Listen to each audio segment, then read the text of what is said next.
I just read you have a Chihuahua. Is that correct? He's a combination Chihuahua Rat Terrier. Let me see if Oh, I he's see. Yeah. Kitsune. Kitsune. Yeah, we call him Kitsy, but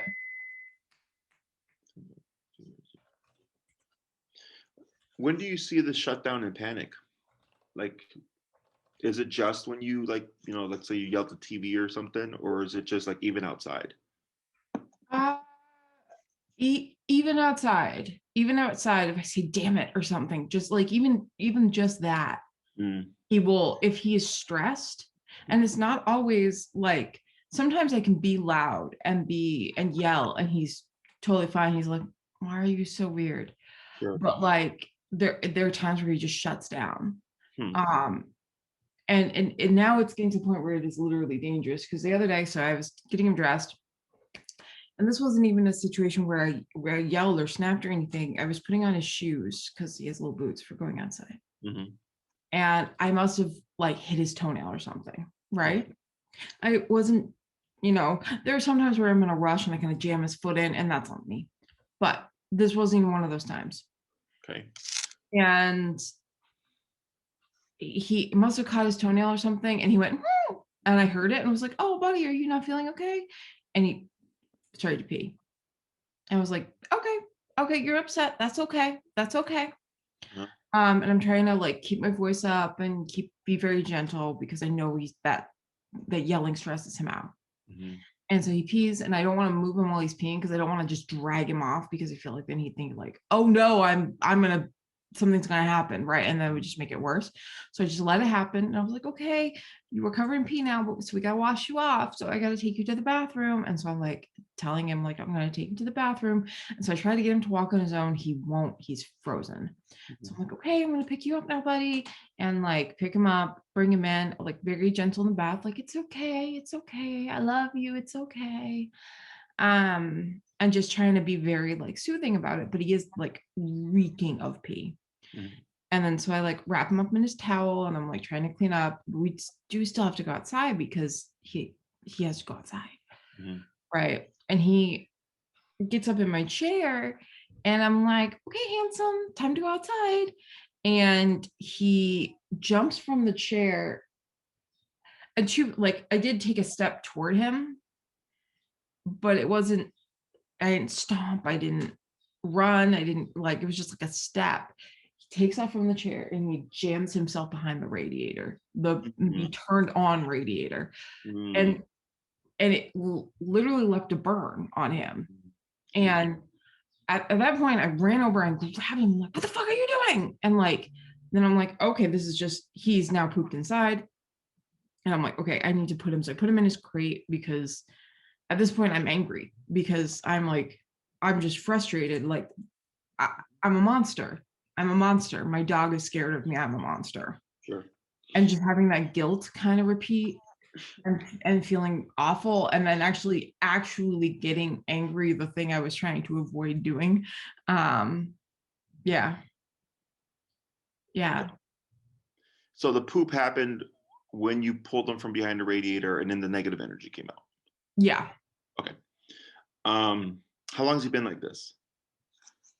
So he's been kind of like twitchy since I got him, but since we moved, it's been significantly worse to the point where I'm like, I don't think my patience and the other stuff that I'm doing to try and acclimate him back to a world of not being abused is going to work. Uh, what was his background prior? There was indication of abuse. Okay. How so? He had like the physical markings of it. Mhm. His ears were fucked up. Mhm. He is still extremely afraid of men. Mhm. Um, and it seems like men kind of like had the abuse center around them. Mhm. Um, to the point still where like I can't get him to calm down when like even people who've been over here multiple times, close friends of mine, Mhm. I'm in my quarantine bubble with, Mhm. will come in and he'll be like, and it takes forever to get him to settle down. Yeah. And I've tried distracting him with like a snap or with a toy. I've tried having my guests give him a treat. It still is just like, it takes 20 minutes or more if he's stressed. Mm-hmm. So me and my friend will be sitting on the couch watching a show, and the dog will be like, "Merp, merp, merp." We're like, stop. Right, at your friend. Yeah. Yeah. How long have you had him for? 2 years. What have you done to try to remedy the shutdown panic response? Just try to be like more patient, try to make sure that like I'm not losing my temper, trying to make sure that my voice is like very high and like kind, and just like, and anything new I introduce, I try to do it extremely gradually. I try to do like when we're introducing the boots, it'd be like, okay, hey, here are your boots, you can smell. And now, like, we're going to sit here and I'm going to put on my sock, and then I'm going to put on your boot, and you're going to get a treat, or you're going to get part of a treat, because I just break up a little part. And then I'm going to put on a sock, and you're going to put on a boot, and we're going to break up a part, treat, get a treat. And like, try it, like anything new like that, I introduce like super slowly, and always with like rewards of like, okay, like, here's your new thing. And I know new things stress you out, so I'm going to love on you as best I can, and that seemed to have worked for a while, but not so much anymore. And then what is your goal now? Like, let's say you move forward with training, right? What are you wanting to achieve with the training? I think that, and I mean, like, obviously you would have better knowledge of this than me. 1 second. Coffee? Give me a cup too.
All right, sorry about that, but I do have now a special guest. Here.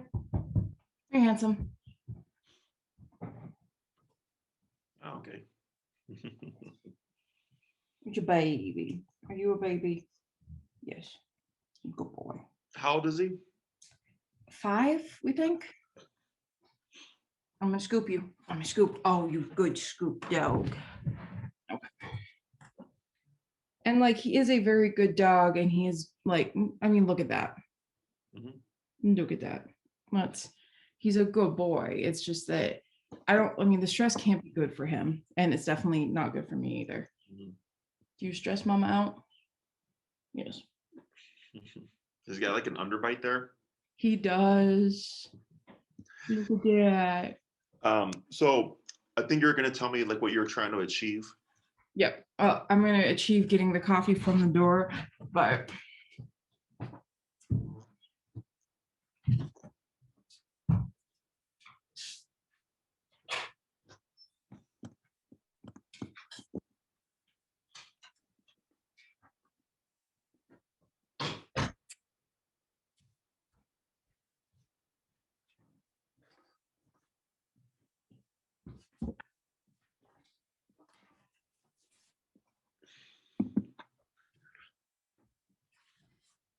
So yeah, I would like to find a way to establish more trust between the two of us. Mhm. I do, because I want him, like, I want him to know that when I say someone's okay, Mhm. right? And I also just don't want him to freak out and jam himself behind a radiator again. Mhm. How long was he behind the radiator for? Seconds, but it still scared the shit out of me. Oh. And I mean, it left a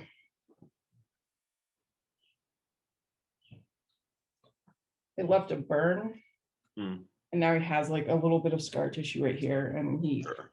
yeah. Okay. How is he outside when you walk him? He's pretty good. He doesn't listen super well. Mhm. So when he gets excited, he just gets excited and decides to dip. And I'm like, hey, no. And um, if I say no forcefully enough, if I don't say no forcefully enough, nothing happens. If I say no pretty forcefully, he does the shutdown behavior where he like stops and starts shaking and looks at me like I'm about to whip his ass. Okay. And let's say that happens, right? Let's say you say no to correct something. He shuts down, starts shaking. If you tug on his leash or whatever, will he move, or do you have to like pick him up, or is he just He'll move. I'll tug on his leash and he'll move, but it's very, now he's like walking next to me with the ears down and the tail lowered like I'm about to hit him. Mm. Right. And so he just displays this behavior of like, you're going to hurt me. Mhm. And this is what I'm now anticipating is pain. And you got him from a rescue? Yeah. Okay. Um But I'm assuming there was abuse in his life before. And I've been trying to compensate for that with like, okay, I know we need to develop this trust. I know we need, like, I know you need time to adjust to reality. And I also know, as someone who survived abuse myself, trauma has its own schedule. mhm. But I'm getting to the point where I'm feeling like I'm not doing enough. Okay. So all that's good information. And I'll give you an idea of how we try to address this. Okay. Okay, how? So one thing that you're doing, and it's the most common thing, is you're softening your energy. Okay. Okay. Like you said, like you're trying to be patient, soothing, gentle voice, right? But in the animal world, that's weak energy. Okay. When we get nervous, anxious, insecure, shut down, fearful dogs, we just lead them here at my facility. Okay. Okay. If they do something, like let's say, they're playing with other dogs. This is as example. We have a very insecure dog playing with other dogs, and let's say that dog mounts another dog. Mm-hmm. We would correct them like any other dog. Mm-hmm. We don't go, oh, you're insecure and nervous and shut down, so we're going to be soft with you. We Okay. correct them like any other dog, right? So it's kind of like with people, handicapped people don't like, and shouldn't make statements, but But they you don't shouldn't like treat you someone. assuming they need help. Yeah, you should treat someone as a person, not as their disability. Yeah, you just treat them as a person, and if they want help, they'll tell you, Right. right? It's kind of like that with dogs. People assume, oh, whether there's abuse or not, or they're soft dogs, insecure, shutdown dogs, people assume I need to be gentle with you, when really you just need to treat them like a dog. Okay. Are you And a dog? Are you there's certain things like um, that require a more your case is more complicated than my other cases, Hmm. because your case is about building confidence, but also in the dog, but building his confidence in you as his handler. Okay. Okay. And desensitizing and counter conditioning his responses to things, Mhm. which is the hardest part. Fair. Because if we want to teach him that, hey, when I say damn it at the TV, that has nothing to do with you, Right. right? Is potentially you could pair like that with food indifferently in the sense like if I say damn it, right? And he's like, what the hell is that? And I just toss a piece of sausage. And he's like, oh, what's this? And he eats it. And he's like, huh. When you say damn it, a piece of sausage comes out, right? But the problem is if he goes to shut down, Yeah. he's not going to take the sausage. Right. Right. So that's where we have to put him under stress in other scenarios to teach him how to handle stress in a different context to build his confidence. So ideally in the scenario of when I say damn it and I throw him a piece of sausage, he's like, oh, this isn't as stressful as that other thing that I do.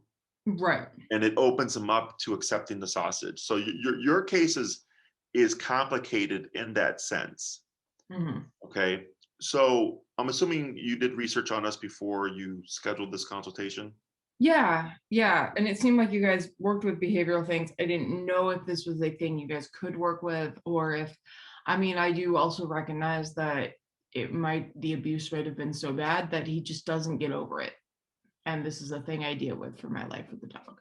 But So I would at least like to, what's up? when it comes to abuse, Yeah. now you said you received them with like he's got scars or physical scars or something like that. There was also scarring around the neck of like he still won't, if I put a leash, like if I put a collar on him, he melts down. We have to have a chest harness, which is good too, because then like when I'm trying to lift him, he just kind of like I just lift and he kind of flies up, and then he's fine with that. Yeah. Like he's gotten to the point of like, especially when there's snow, I'll like kind of just be like Mary Poppinsing him along the snow, and he thinks it's great. Like his tail's going, he's having a ball. But yeah, he had like defined scars from what looked like ligatures around the neck. Okay. Like he was chained up in a place that was pretty restrictive. He like if you touched his paws, he would scream, like sure. not cry, scream. Yeah, I know. That's gotten better because I did a lot of work with him on that, and so now now he doesn't love this, but he lets me do it.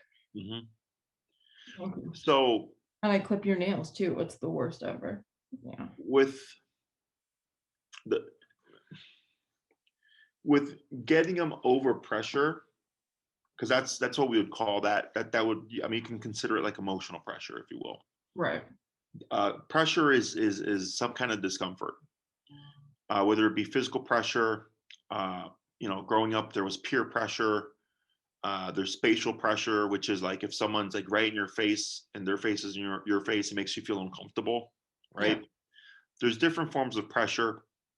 When you yell, he feels pressure. Okay. And then he goes, I don't know how to handle this, so I'm gonna shut down. And he shuts down so much he pees. Right. And he just has that like physiological response of I'm unsafe and I need to. But I mean, and the thing that kind of, I guess the thing that weirds me out is I'm just never sure how much progress I'm getting with him, because then, things like this happen where he's fully at home and comfortable and loving. Mm-hmm. And so it's like, what do you feel? Like, are you scared? Are you not? I don't know. Well, it's all context based. Right? Like he's fine now, but then if something surprises you or something comes up and you yell, that's now a different context. So it's teaching him how to handle stress, but then most likely having to counter condition so that he starts to learn, oh, I don't have to respond this way. Okay. So it's difficult to, like, I know what I need to do. It's difficult to explain it because you're not a trainer. That's extremely fair. I trust you. You all seem to have done with this before. And if you think you have a good path forward, I'm okay with trusting you for that path forward. Okay. So I'm going to explain this as best I can. Okay. Um, so here, one thing to move forward is you have to forget or any assumptions or anything you know or learn from his past. You have to just let it go. Okay. Okay, because he's not thinking about yesterday. Okay, he's right now in the present. That's why he's completely fine. But if something happened that stressed him out, he would then be under stress. Okay. Okay, people tend to live in the past, and it affects the relationships. And I see this stuff all the time because then they're like, "Oh, my dog was abused, so like I can't discipline my dog." I'm like, "You have to. Like, you have to discipline your dog because your dog's not thinking about the past. Your dog is right now." And there's a difference between discipline and abuse. Correct. And what makes like so me growing up, I was spanked. I was raised old school. And someone could say, like, "Oh, your mom hit you." And I would say, like, I wouldn't think of it as hitting. I would be like, no, I was like, I was being a little jackass, so my mom spanked me, and like now I'm a better person because of that. Right. My Right. brain doesn't register it as abuse. My brain registers it as discipline because it was done correctly. Might not have been the best way to get that discipline across, but it wasn't abuse. Correct. Yeah. So here with dogs, dogs are physical animals. They Mhm. bite each other, right? So if he was with another dog and they were playing and stuff, and he did something to the other dog that the dog goes, "Oh, that's out of line," they would just bite him. They Mm. don't think, "Oh man, you were rescued, and oh man, you were abused, and you had scars around your neck. I'm sorry, man. Like, I'm not gonna correct you." The dogs don't do that. They just Right. bite each other. And that physicality is actually what toughens up dogs. Okay.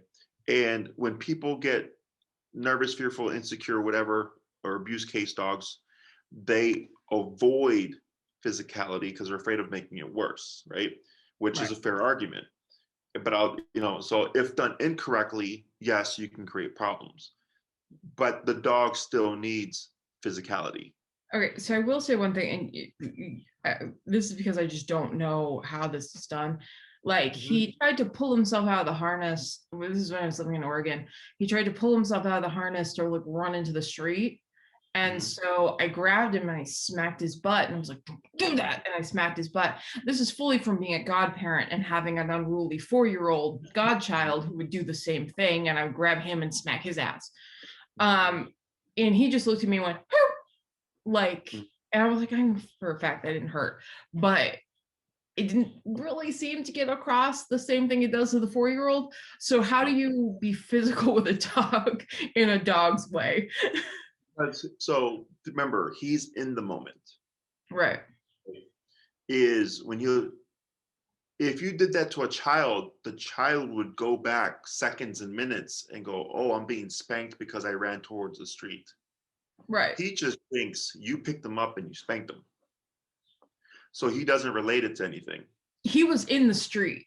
He was fully like still in the street, and I smacked his ass and grabbed him. Like, he Right. was still So doing the thing.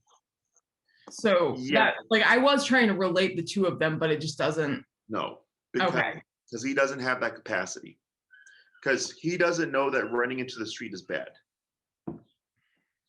Dogs don't have a concept of good or bad. Okay. They have a concept of what they can and can't do. That's extremely fair. Okay. All right. So the Oh, so where the infraction happened was pulling himself out of his harness, not running into the street, right? Because he's not supposed to remove himself from his harness. He's supposed to walk with me. to a human, yes. Okay. Yeah, because you're thinking like you're pure human. Everything you're Okay. saying is pure human. I'm sorry. I'm just trying to contextualize this so I know how to move forward. Yeah. Right. So the Because, way like, you're saying physicality, but then I don't know when to apply the physicality. right. So think of it this way. So the tool that we use is e-collar. Okay. Okay. I have a Chihuahua. He's a Papillon Chihuahua mix. He's 8 pounds. He's trained on e-collar. Okay. Mhm. E-collar. I'll give a quick explanation. It's just a muscle contraction. Yeah. Okay. They use it on humans, TENS units, physical therapists, chiropractors, all that stuff. Okay. And it's a form of pressure. Okay. It's a contractional pressure is what I call it. It's not like a shock. It's No. just okay. Yeah. So in order to teach him that running into the street is bad, right? What we would do is I would walk towards the street with giving no instruction. Okay. Because even if I said, hey, Kitsy, if you run in the street, it's bad and you're gonna get consequence, he's not gonna know that. Right. Right. I give Blah him blah free blah reign. Kitsy, blah blah blah Kitsy. Yeah. I give him free reign. And the moment he goes into the street, I start to contract that muscle. And he goes, man, I don't like this. And then when he pulls off of the street, it disappears.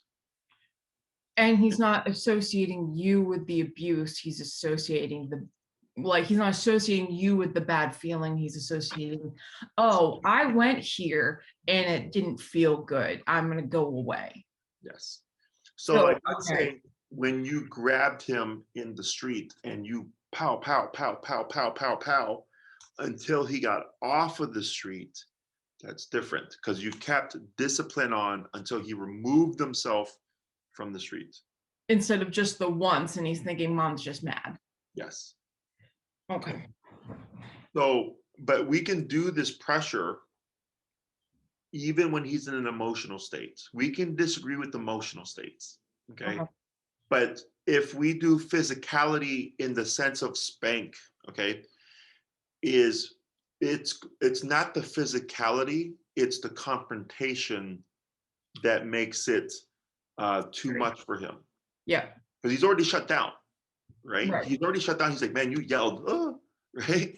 So you go in and hey, don't shut down, right? Like, yeah, that's adding more confrontation. I've never tried that. Yeah, but that was right. Yeah, that's because like just compounding a problem at that stage. Correct. Anytime he gets to the point where like I can't handle him, I treat him like an infant that won't stop crying. I'm just like, okay, you go in your crib and I'm gonna walk away and take a deep breath because mom needs to, right? Like so the way we would build on this is I am pretty certain if we put him under remote pressure, he's going to shut down. Okay. Yeah. But so our collar goes 0 to 127 in increments of 1, 1, 2, 3, 4, 5, 6, all the way to 127. Right. We pop him on the collar. The first thing we always teach is heel, how to walk on a leash. Okay. And the moment he feels the pressure, I'm 99% sure he's going to go, I don't like this. Right? Let's say I go to 15 and at 15, Kitsy goes, I don't like this. And he pees. Okay. It is what it is. I give him what we call directional pressure using the leash, lightly guiding him forward. The brain is going, I'm not going to do anything. I'm going to melt. Right. 15, 18, 21, 24, 27. And you're going to see him contracting. And he's like, shit, shutting down is not helping. That pressure keeps going up. And eventually he goes, fine, boom. And he moves forward. Pressure disappears. Okay. And he goes, oh, he's like, when I shut down, pressure goes up. When I move, pressure goes away. Okay. And then he's going to shut down again. And we're going to dip it 15, 18, 21, 24. Until he pushes boom. through. Right? Okay. That makes sense. Of like, okay, to the point where like the useful action here is to not shut down, but to continue and to adjust to the pressure. Yes. Okay. So what he starts to learn is when I go into shutdown state, pressure happens. And he's going to start avoiding shutdown state. Okay. Does that make sense? Yeah. So we can correct the behavior. It just has to be non-confrontational. And it has to be in a way where he thinks he's making the decision. Right. That's the beauty of e-collar, because e-collar gets the bad rap. It's the only tool that can make a dog think they're making a proactive, or not proactive, they're making a decision. Right. It's their choice, okay? Yeah, my body feels bad right now. I will fix it. Right.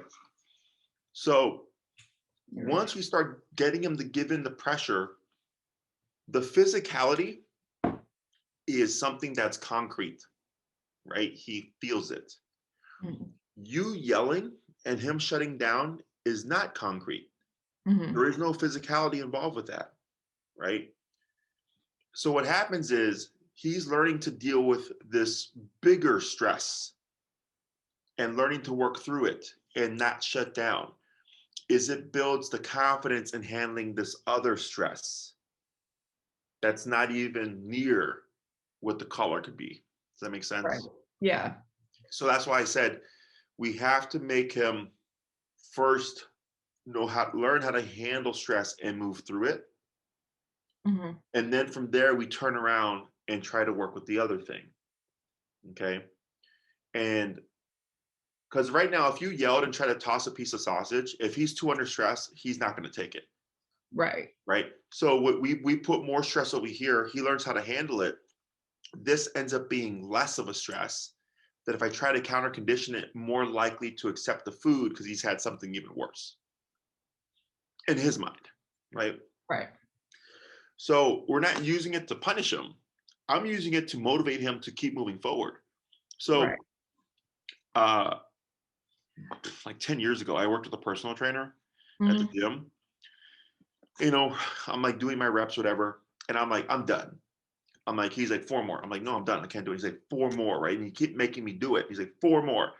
And I did four more. And he's like, see? And he's like, you fucking did it.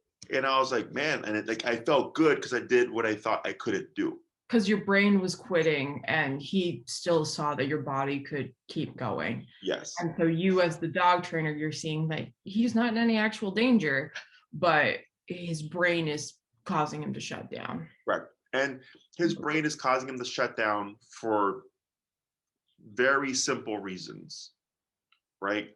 Like if you yelled and he ran off into a different room and it was like, man, I'm gonna get some space from you, that's one thing. But if he's Right. sitting down and peeing, that's an exaggerated response to something that's not even that bad. Right. Yeah. And so it's that's why I was like, I don't know that my patience is enough here because there's no way that I can stop having emotions.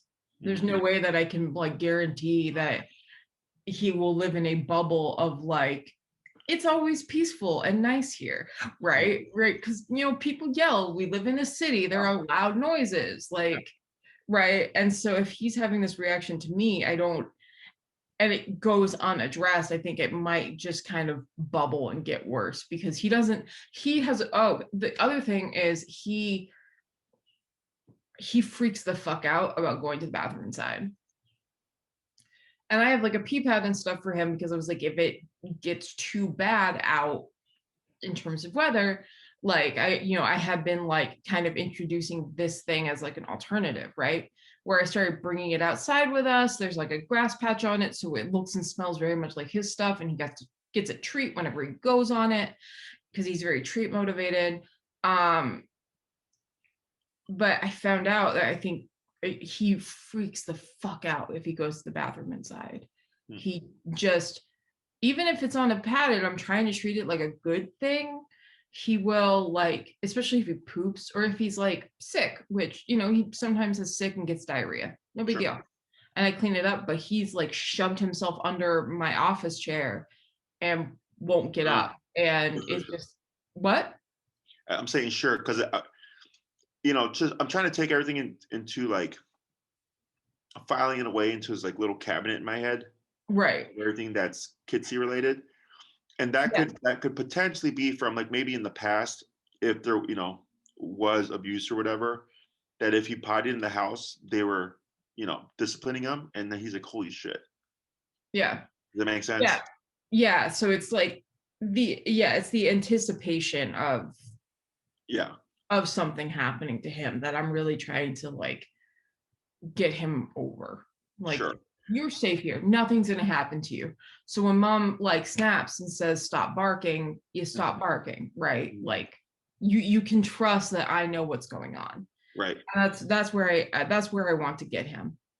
The other thing here is a lot of this is also genetics. Yeah.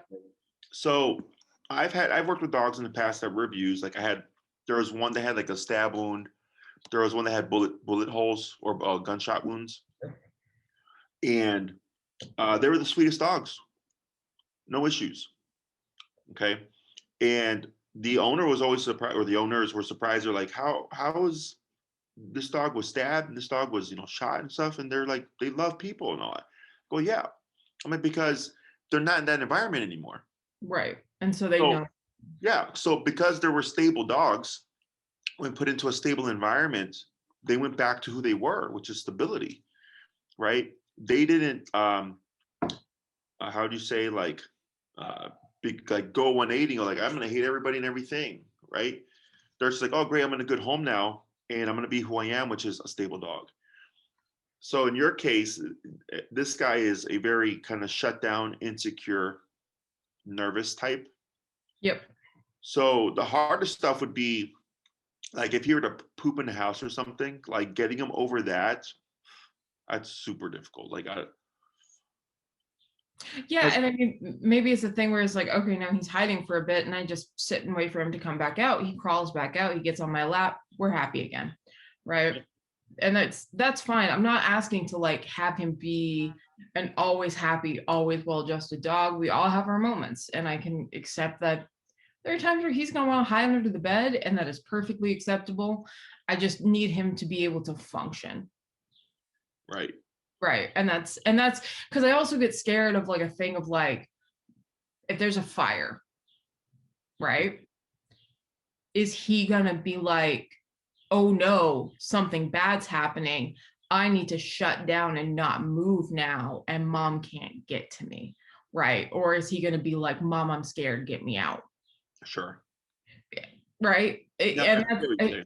I yeah. mean, you're technically correct. Because I always tell people you have to account for the things that you don't account for. Right. Yeah. And that's where I am in this, because right now I think he would shut down to the point where I could not get him out of the house. Like, unless like I found him, grabbed him, and ran out with him, which I'm fully willing to do, but I would just like to make it easier on both of us. Sure. Yeah. And there's actually, now that I think of it, I mean, it would be difficult because well, maybe not. So I had a client whose dog ran away because of fireworks. Yeah. So then we counter conditioned the dog so that when she heard fireworks, she didn't run away. She ran to the owner. He cuddles to me during fireworks. Okay. So if there are external loud noises, especially external like gunfire sounding loud noises, he will cuddle to me. So that is the good thing. That's kind of kept me going through all this, is like when he is hearing like loud banging noises from outside, he wants to be in the bed under the blankets in between my legs. So he does, for that, he's like, giant, protect me, and I do. So we would want that same response for everything else. So actually, now that I think about it, if he crapped in the house, we'd want him to run to you. Yeah, that is what I would like. We would do an extreme of like every time he's under stress, he would just run to you. The difference would be you wouldn't coddle him. Okay. You want to be a sense of security, not his security blanket. Okay. So, and it's like, well, what's the difference? A security blanket allows the dog and kind of promotes the dog to keep being fearful or nervous or shut down. Instead of being like, okay, I've touched home base, no one can tag me out, I'm safe now. Yeah, I'm good, right? I still feel stressed, but I got to just deal with it. But I have, an anchor. But yeah, if this gets worse, I'm around my human. Correct. So that's actually, now that I think about it, I think we can come up with something. I already have an idea on that. Extremely cool. So when it comes to time frame and cost and everything here, what would make this take the longest is simply, how does he respond to the caller? Okay. I know I'm assuming he's going to be freaked out, which is normal. Yeah, probably. Yeah. And we keep exposing him until we build that confidence up. Yeah. The problem is, I don't know how long it's going to take. He is a smart dog. So I don't think it will take super long. It's a tool that like I had to leave one day, and this is before I really knew how many issues he had, but I had to leave one day and I got caught, and it was like a long thing where he was inside for way longer than he should have been.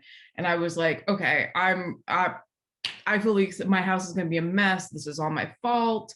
I'm not going to be mad. And I'm like emotionally and mentally preparing myself so I don't get mad at the dog for no reason. He had literally, because his poop bags were scented, he had literally pulled down a poop bag and pooped on it. Hmm. That's how badly he did not want to go in the house. He Mhm. figured out a way. He was like, I poop near, like when I poop outside, that thing is there. I'm going to involve this thing. Mhm. I wanted to throw him a fucking parade. But he is very smart. He is smarter than I really think he should be. Mostly because his Not own about is not that intelligence. smart. What? It's not about intelligence. It's about his ability to He, recover from the he's stress. also he's adaptive. He's right. He's adaptive. Um, Mhm. so I mean, obviously, this is a new situation for both of us. I have never had to train a dog. He is the first dog I've owned. Um, he's the first dog I've owned on my own. I've Mhm. had family dogs before, but they were obviously more my parents than mine because I was too young. Mhm. Um, and by the time I was of any kind of age to be responsible for them, they were already very well trained. Mhm. Um, so yeah, I don't know. I don't know how long it will take. I don't know how long it will take, but I think I'm gonna have well, hopefully I will have this dog for a significant amount. Where are you, weirdo? Oh, you're in your bed. Good boy. Um, I don't know how long this will take, but I want him to have the best life possible. Right. So, So what I would probably do here is because we have 3, 6, 9, and 12 week programs, mhm, uh, and it's one class week for an hour. okay, Is generally how those go. Is I would probably put you in the 6 to 9 class range. okay, Okay. So what I don't teach stuff that I don't think is going to be helpful to you. Okay, because the primary concern here is, of course, the behavior stuff, right, right? Like you just want to build his confidence, so he's not always shutting down, so on and so forth, right? right, Is the first thing that we'd have to do is absolutely teach him how to walk with the e-collar. That has to happen because that's going to allow you to put him under pressure regularly, yeah, work him through it, build that confidence. Okay, right, that's typically 2 classes. mhm, By the third class, and I check up on you at the beginning of every class, but I would say like, how's it been this week? And you can say like, hey Jesse, like from week 1 to week 2, like pretty good with working past shutdown, still have our moments. I go, okay, we have the second class. I teach you a few more things. You keep working on it. You come back class 3. How's it going now? Even better. We're like 80% better with shutdown during the walks. I go, perfect. We're making more progress. right, And then I would teach you a simple exercise on how to counter condition him to the things that he's stressed about.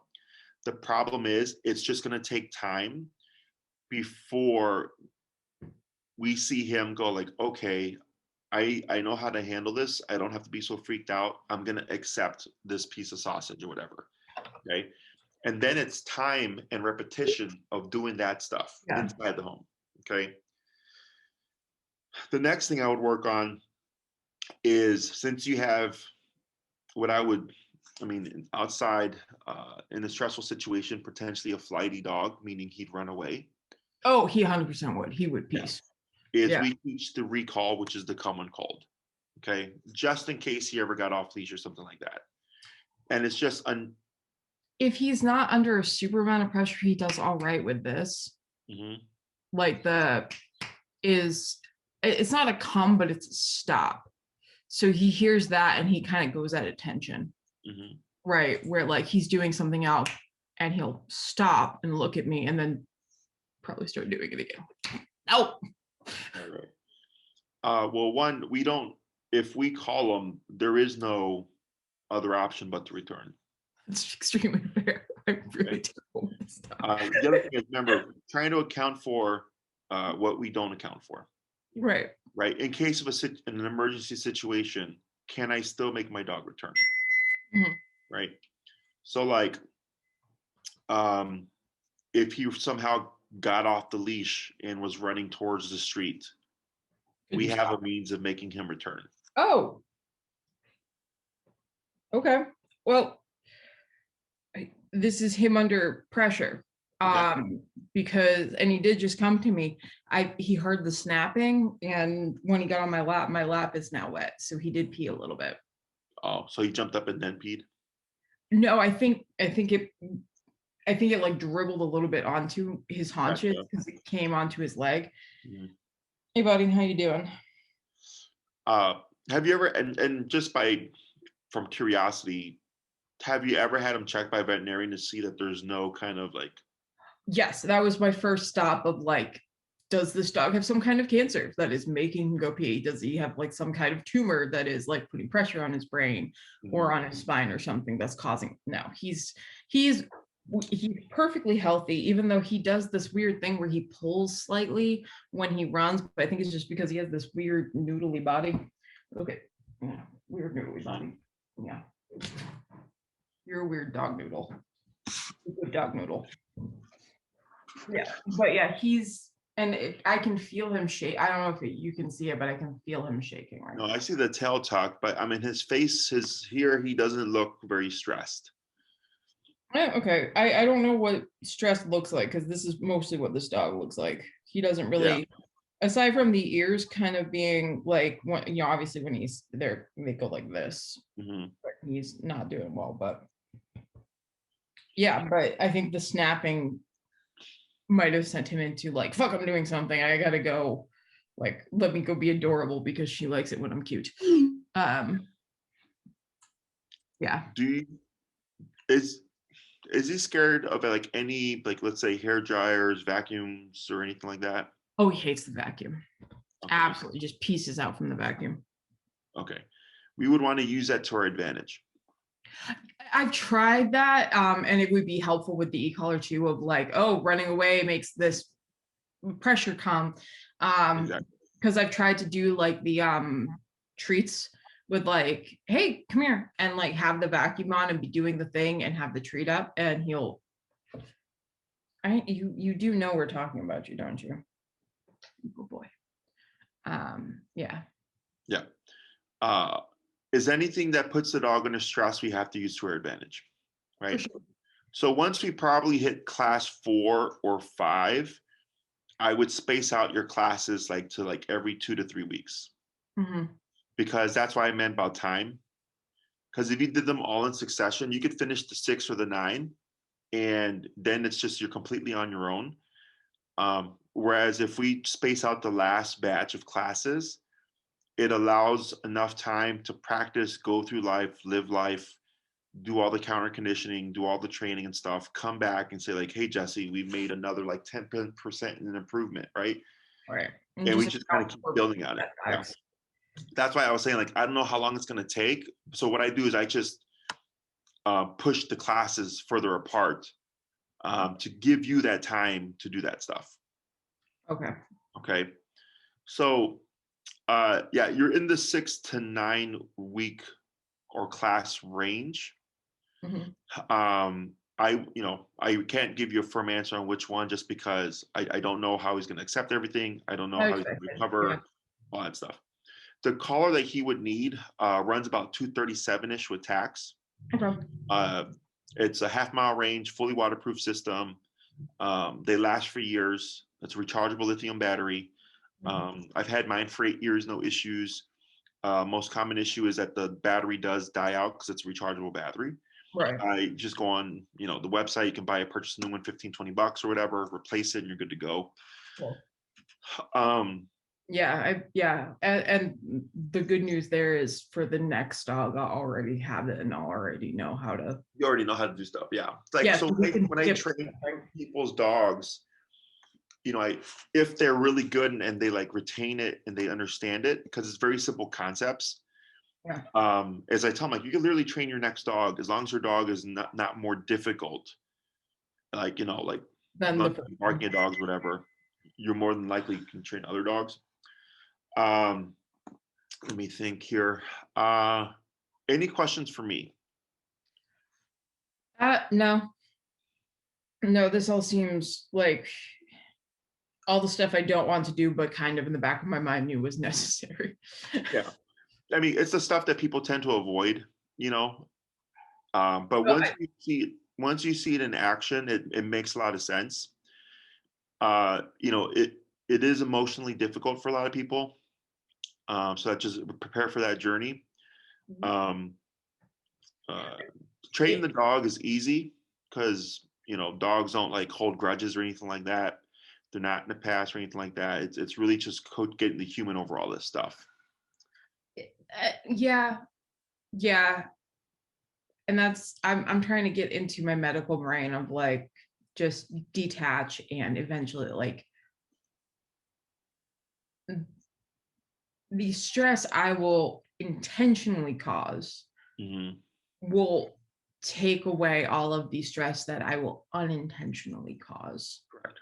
which means he will get a net benefit out of this. Correct. Yeah, no, I've been doing this for a really long time. It's just the emotional aspect that's difficult for You people. you seem to know your shit. Yeah. Um, Anything else? Um, no, I think no. Okay, so Maria would follow up with you. She'll provide you the information that you'll need for the collar and everything. Okay.